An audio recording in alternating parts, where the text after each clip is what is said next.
Hello, hi everyone. So today I'm gonna explain about, I'm gonna talk about trigeminal nerve. So basically, what is trigeminal nerve? Trigeminal nerve, first thing it should come it's the largest fifth, okay, cranial nerve. It has both, sensory and motor fibers. Okay, it has both sensory and motor fibers. So trigeminal nerve, so it arises from the four nuclei. So in that four, three are sensory nuclei and one is a motor nuclei. So this four nucleus will comprises of V1, V2 and V3 division. So V1, V2 and V3. So V1, V2, V3 are basically ophthalmic, maxillary and mandibular branch. So in this video I'm gonna concentrate more on the maxillary. So I'll do a separate video for ophthalmic and I'll do a separate video for mandibular. So in this video I'm going to concentrate about maxillary nerve more. So now I'll begin with the origin. So generally it begins like this is midbrain, pons, medulla and spinal cord. So it starts from here, like midbrain, pons and medulla. So there I told you four nucleus, right? There is one mesencephalic nucleus, so it's in the midbrain. So there is motor nucleus. So this remember one thing, so about this motor nucleus, there's one distinctive feature of this motor nucleus, and you have principal sensory nucleus, are also called as principal pontine nucleus, principal sensory nucleus and spinal nucleus, which is a very big nucleus here. So and sorry, so this all the nucleus will emerge from the cranial cavity and it'll reach the trigeminal ganglion. Okay, so this trigeminal ganglion, which is situated in the Meckel's cave. So this is kind of origin of it. So again, this is a transverse view, so you can see all the nucleus, principal sensory, mesencephalic, motor nucleus, so all the nucleus. So it's kind of origin, so you can have a note of this diagram. So I can give slight information also. This principal mesencephalic nucleus is situated in the midbrain, so it carries afferent fibers. Okay, and then when we talk about principal sensory nucleus, it's situated in the pons, so it also carries afferent fibers. And spinal nucleus, it's situated in the lower part of the medulla and upper part of spinal cord. So lower part of the medulla and upper part of the spinal cord, so it's situated, can note down. So motor nucleus is situated in pons. Okay, this motor nucleus carries efferent fibers. So efferent fibers, this as before I told, so this carries the nerve through the mandible nerve to supply the muscles of the first brachial arch. So this motor fibers will join the what's called as mandibular nerve and supplies all the muscles of the first brachial arch. So now we will move on to the course. So now I'm teaching, or on explaining only about the maxillary nerve. So ophthalmic and mandibular I'll do in the separate video. So why I chose maxillary? Because maxillary is kind of very understandable and it's very kind of a bigger nerve comparatively to ophthalmic. And of course mandible also is the biggest branch, so I'm gonna explain about maxillary nerve. So as I told, this is the nucleus where it started. It's all about the four nucleus. So 1, 2, 3 and one is spinal nucleus, so 4. So from this all the nerves and come here to the what's called as, we will keep it as a ganglion. So this is trigeminal ganglion, so we'll make it little nice. This is a trigeminal ganglion. So this is a Meckel's cave where it is situated. Okay, so we'll name it.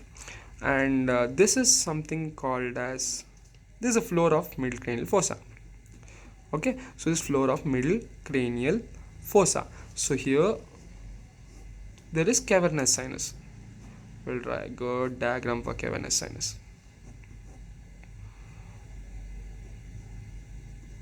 something box. My diagram is kind of very bad, but please adjust about it. So here there's an orbit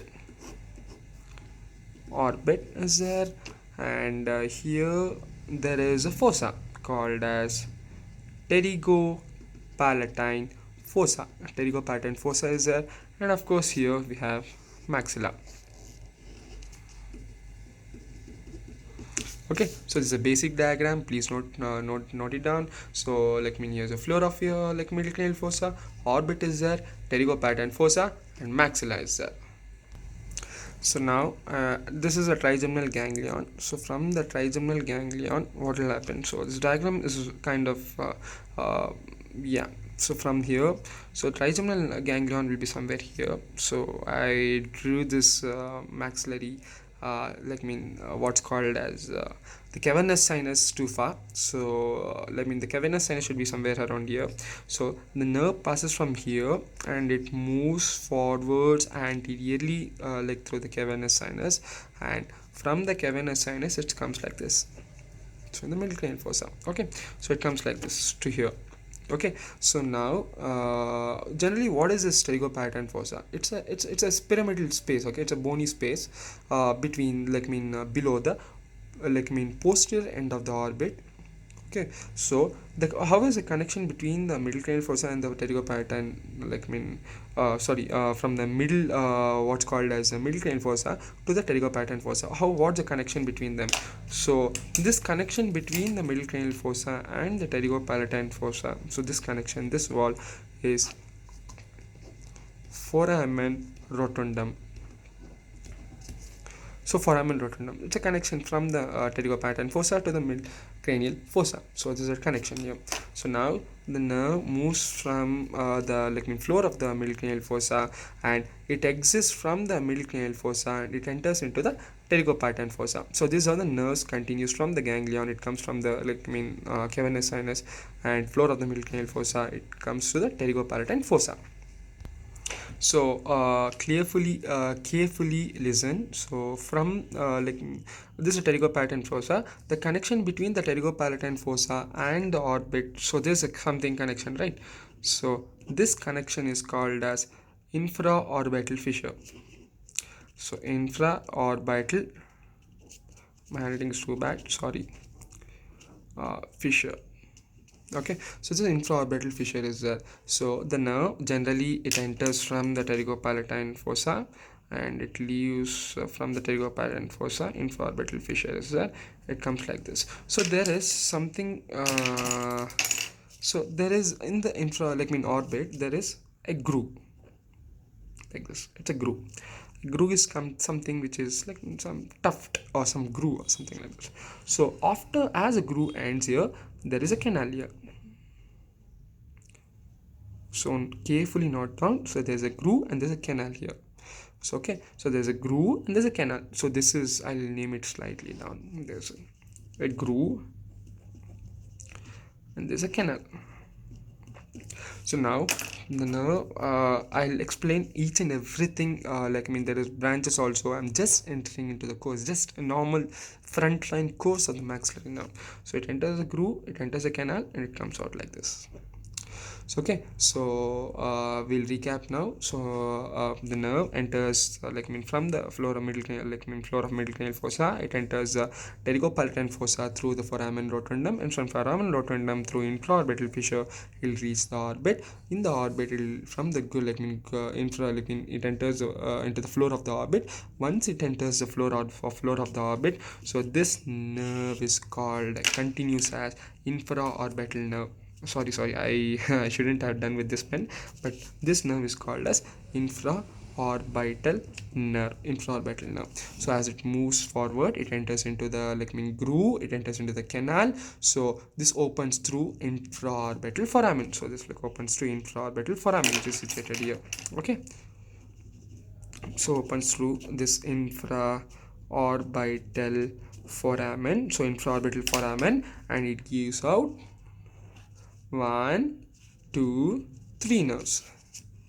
What are these 3 nerves? That is, we can name it as P, N, L. Palpebral, nasal, and L is labial. Okay, so palpebral, nasal, and labial. So now, so what does this palpebral nerve supply? So this palpebral nerve supplies skin over your lower lid. Okay, so this nasal nerve supplies your, like I mean, what's called as skin of the nose, and also the tip of nasal septum to some extent. So nasal. And then when you talk about labial, so labial generally it supplies your supplies the skin or the part, like I mean anterior part of cheek, or like I mean, yeah, it supplies the cheek, let's say upper lip knowledge supplies. And then, so this is the main like I mean general and like I mean origin and course of maxillary. So until now we had just summarized about origin and course of maxillary nerve.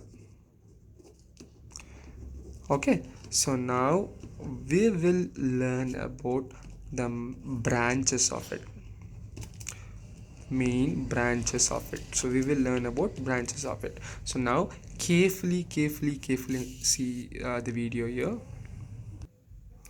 So now branches. So as a nerve moves from the like trigeminal ganglion to the cavernous sinus, and like in floor of the, this is the floor of middle cranial fossa, cavernous sinus, and it moves from cavernous like floor of middle cranial fossa to tegopattern fossa through foramen rotundum. So here it gives on one branch. So it gives out one branch here. So okay, so this is branch number 1. Note down, this is branch number 1. So the branch number 1 is in the, it's called as meningeal branch. It's in the cranium. So this is called as meningeal branch. Meningeal branch. So it's in the cranium. So what this branch will supply? It supplies the supplies meninges, dura mater in the middle cranial fossa. Okay, so this is called meningeal branch. So this is the first branch that's giving out here. So meningeal branch, remember that. And so now first branch is done. So now the nerve moves from the middle cranial fossa to the pterygopattern fossa through foramen rotundum. So here pterygopattern fossa, there's a distinct, so it gives out 2 branches like this. So this is pterygopalatine ganglion. So pterygopalatine ganglion, so this, there are 2 nerves that connecting from the maxillary nerve, from the nerve to the ganglion. So these are called as ganglionic branches. This is the second branch. Remember the second branch. This is called ganglionic branches. Ganglionic branches. Okay, so this ganglionic branches of maxillary nerve, this giving sensory input to pterygopalatine ganglion. So this nerves is giving sensory input to this pterygopalatine ganglion. This is pterygopalatine ganglion, which is situated in pterygopalatine fossa. So don't confuse yourself. Pterygopalatine ganglion, which is situated in pterygopalatine fossa. So if you want to know about ganglion, how much centimeter, how much, you have to read anatomy, choras. So you'll come to know about exact size, dimension, place, location, and all. So this is just about maxillary, so I'm not going into details of it.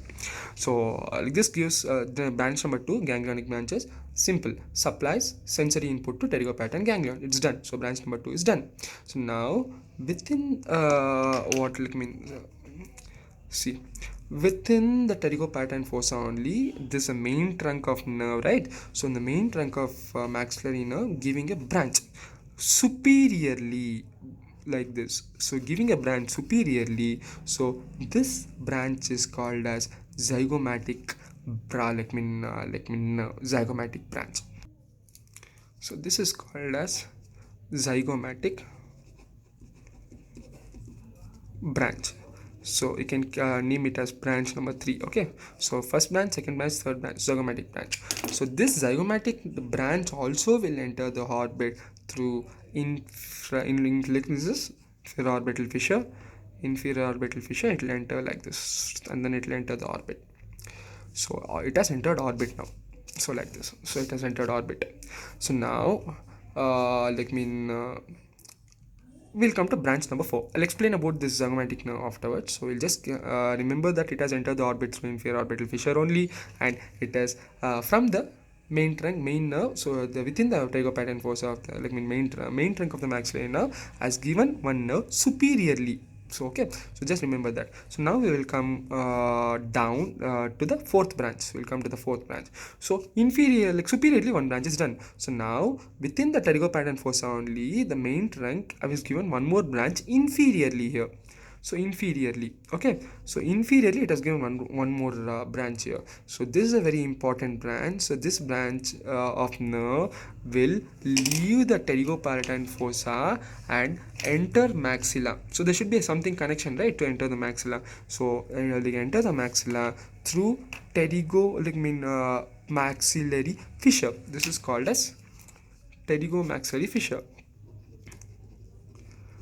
Pterygomaxillary fissure. So this nerve will what it will do, sorry, so inferior it will come like this now. So this nerve will enter leave the pterygopattern fossa and enter the what's called as pterygomaxillary fissure.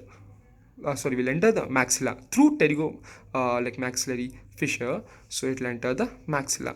So this nerve is called as, this is a fourth branch, right? So branch number 4 is your PSA, that is posterior superior alveolar nerve. So this enters the maxilla. So here and all you can see there will be sinus. Okay, so all sinus will be there here. So you can study the anatomy of maxilla. You'll come to know you'll come to know what exactly it is.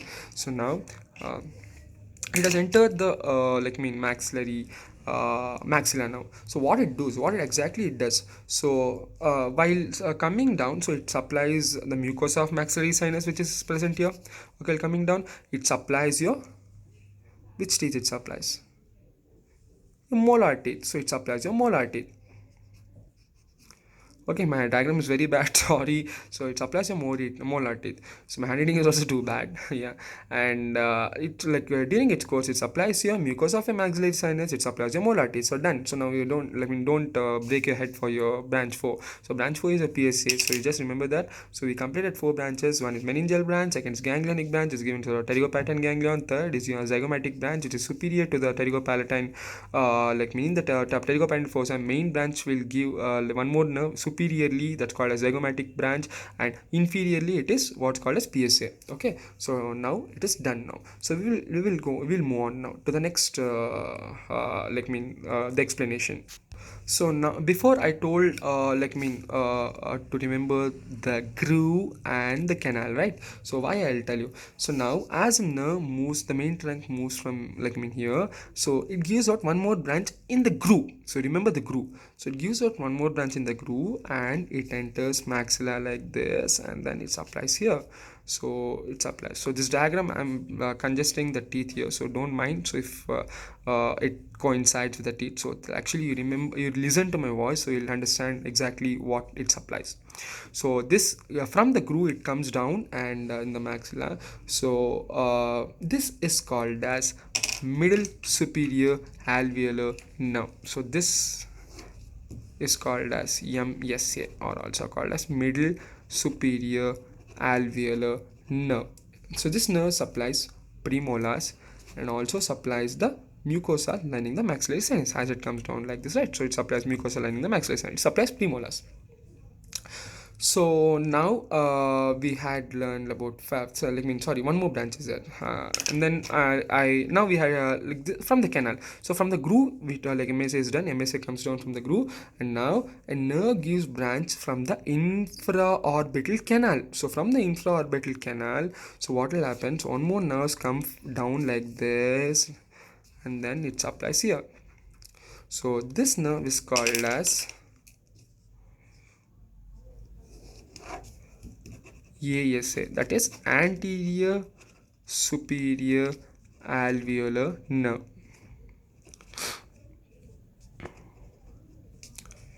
Anterior superior alveolar nerve. So this supplies canines and incisors. Okay, so now the PSA, MSA and ASA. and posterior superior nerve, middle superior nerve, anterior superior nerve.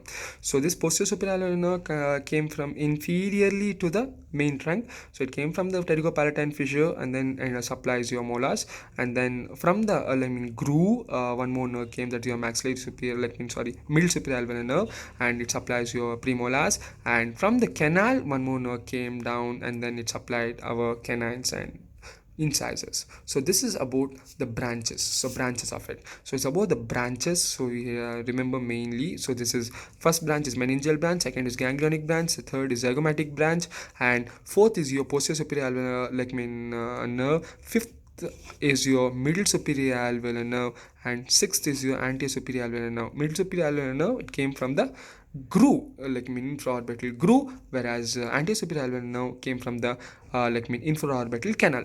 So remember this, see this diagram.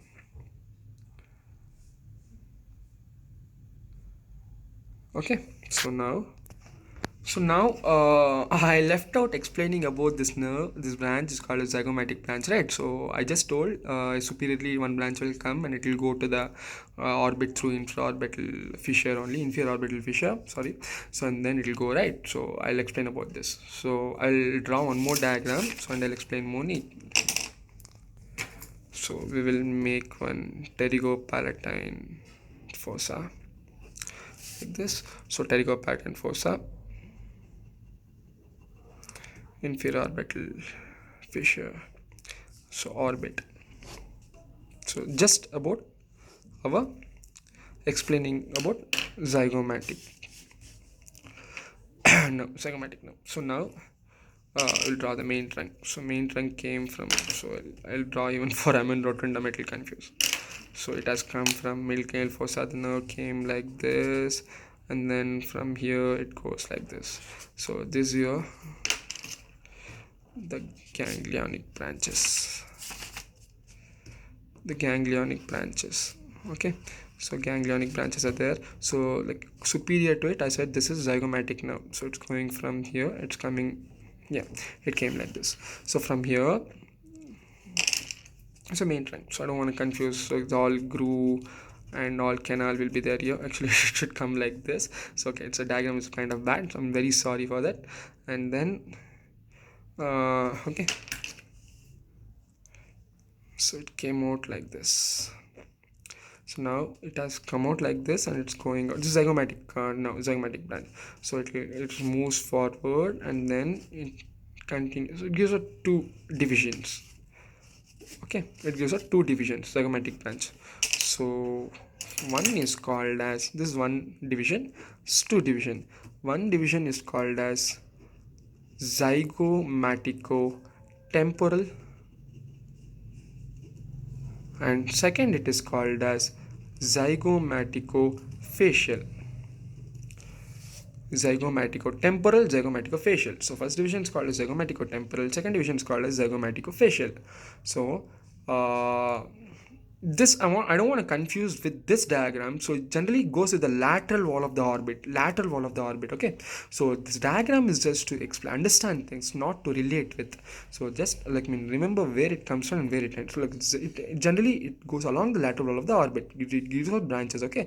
So it gives out zygomatico temporal and zygomatico facial. So zygomatico temporal, I'll tell one distinctive feature of it, you should remember that. So this zygomatico temporal will supply your lacrimal gland, okay, will supplies your lacrimal gland. So and this zygomatico facial will comes out through zygomatico facial foramen, and then it emerges as zygomatico facial nerve.